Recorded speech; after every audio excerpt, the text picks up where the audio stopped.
Report आने तक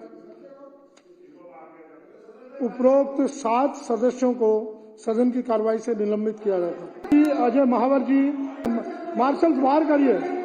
तानाशाही नहीं चलेगी, नहीं चलेगी, नहीं चलेगी। केजरीवाल के भ्रष्टाचार पर चर्चा करो, चर्चा करो। विधानसभा में केजरीवाल के भ्रष्टाचार पर चर्चा करो, चर्चा करो। आज फिर आम आदमी पार्टी की सरकार ने सदन में विपक्ष का गला घोंटने के लिए एक तुगलकी फरमान जारी किया है और 8 में से 7 विधायकों को अनिश्चित काल के लिए सदन से निकाल दिया है।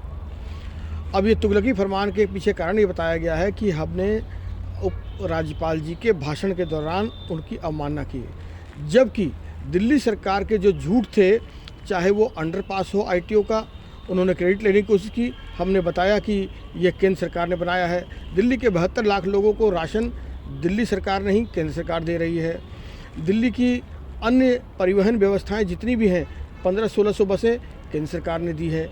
उनके झूठ को उजागर करने का काम हमने किया और जिसका हमें यह प्रतिफल मिला कि हमें मार्शल आउट तो कल किया ही गया, आज अनिश्चित काल के लिए निकाल दिया गया।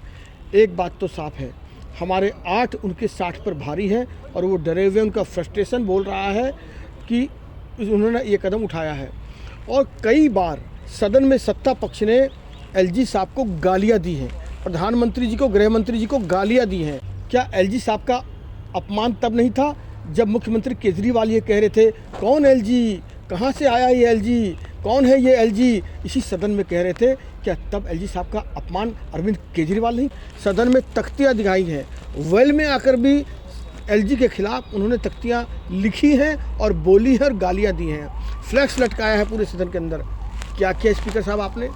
एक भी विधायक को सत्ता पक्ष के आपने दंडित करने का काम नहीं किया।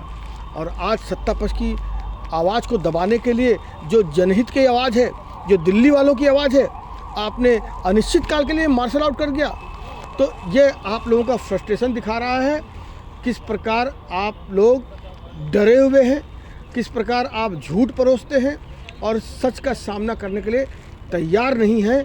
आज भी जब दिलीप पांडे जी ने और संजीव झा जी ने बात रखी तो हमने खड़ा होकर आपसे कहा था कि हम भी इस पर अपनी बात रखना चाहते हैं, उसके बाद आप वर्डिक्ट दीजिए। लेकिन आपने हमारी एक नहीं सुनी, मनमाना फैसला सुनाया है। हम जनता के दरबार में भी जाएंगे, कोर्ट में भी जाएंगे और सदन में भी आवाज़ उठाएंगे। लगातार दिल्ली की जनता की आवाज़ उठाते रहेंगे।